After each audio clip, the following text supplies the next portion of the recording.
Mr. President, distinguished delegates, ladies and gentlemen, it is my great pleasure to welcome you all to the 7th session of the Forum on Minority Issues in my capacity as Special Rapporteur on Minority Issues. Let me first say that I deeply regret that I cannot be with you in person this year, but I hope you share my view that it is for a good reason. My second child is expected to arrive in the coming weeks or perhaps even within the coming days.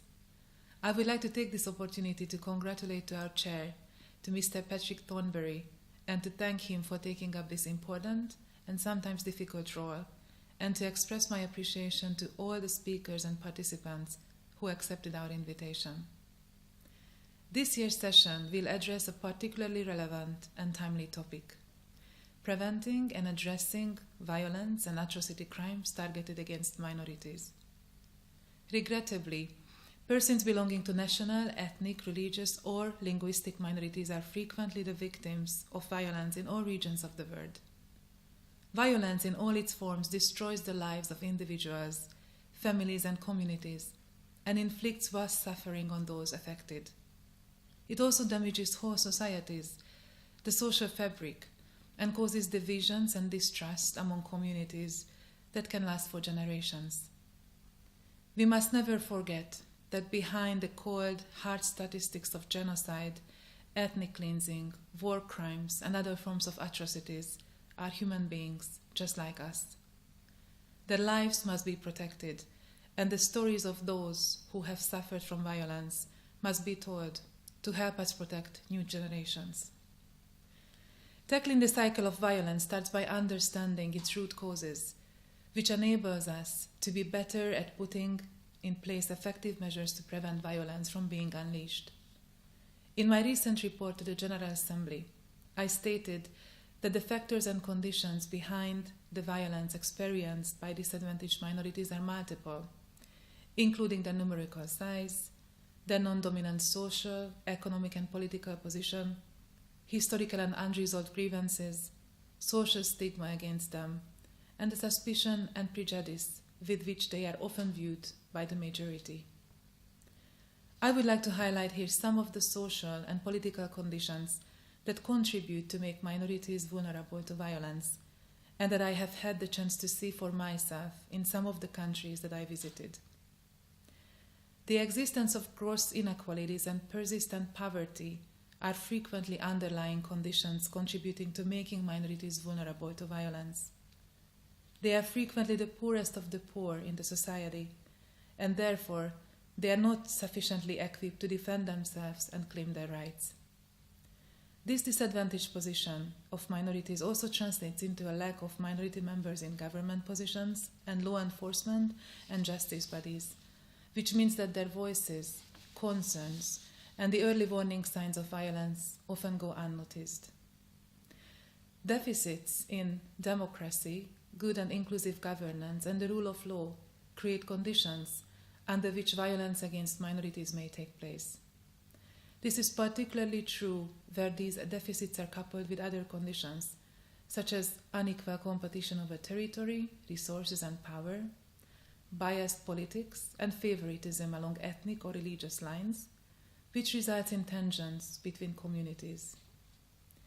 Hate speech and incitement to ethnic or religious hatred can also contribute to fueling violence against minorities, particularly when initiated by prominent figures, including politicians, religious leaders, and public officials, and broadcast in mass and social media.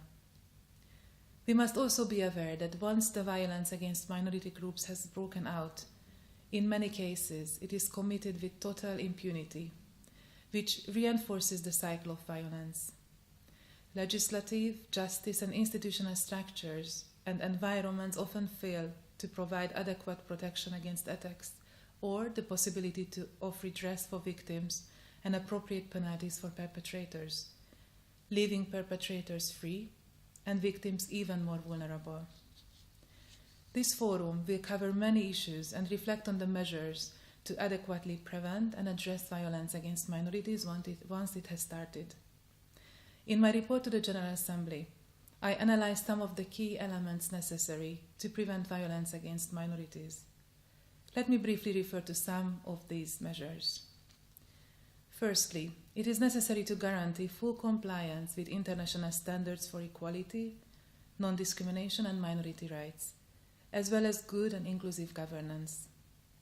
Full implementation of minority rights not only enables minorities to enjoy their rights in equality, but helps to create a social environment of respect, understanding and acceptance of diversity, which is conducive to the peaceful coexistence of different groups.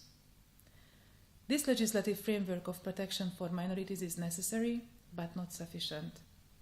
It must be complemented with dedicated institutional attention to minority issues through the establishment of specialized departments or bodies with responsibility for minority and interethnic and interreligious issues. This institutional attention ensures that consideration is given to minority issues at an early stage, ideally with the full participation of minorities. It can increase the capacity of governments and regional and international bodies to engage with and consult minorities and to identify problems, threats, and concerns before they escalate. Sometimes the threat of violence against minorities requires an immediate security response in order to prevent imminent violence or quickly respond to it. States must consider the ethnic or religious makeup and deployment of security forces, as well as providing training to them to ensure that they are inclusive and able to respond appropriately and effectively to threats or violence against the community by another. This obligation is also reflected in the principle of responsibility to protect, which emphasizes the primary responsibility of states to protect their populations by preventing genocide, war crimes, ethnic cleansing, and crimes against humanity. States should also benefit from the cooperation with international and regional organizations, as these organizations have a significant role in responding to violence by engaging with states in a preventing, fact-finding, or conflict mediation capacity.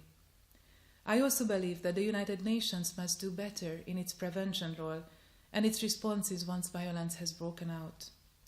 I consider that far greater attention to and cooperation on minority issues is required at all levels, and not just through this forum and the Human Rights Council, but in the important work of the General Assembly and the Security Council as well. Last but not least, I would like to emphasize that civil society has been essential in bringing issues of national concern to the attention of regional bodies and the United Nations. The tireless work of these committed individuals and organizations, especially on the grassroots level, is commendable, and yet, too often, their information is neglected or rejected by the state in question and does not lead into action or further investigation. Since its inception, this forum has benefited greatly from the participation of many governmental and non-governmental actors, minority representatives, and other experts in the field of minority rights, including young people and women from all regions. It is a unique opportunity to hear all of your voices for discussion of these issues and for the elaboration of important recommendations that can make a real contribution to better respond to violence and atrocity crimes against minorities. All of us have a responsibility we must fulfill, and we must intensify our collective efforts to prevent and bring an end to violence wherever it exists. I once again thank you, welcome you all, and wish you a fruitful and enriching forum over the coming 2 days. Thank you very much.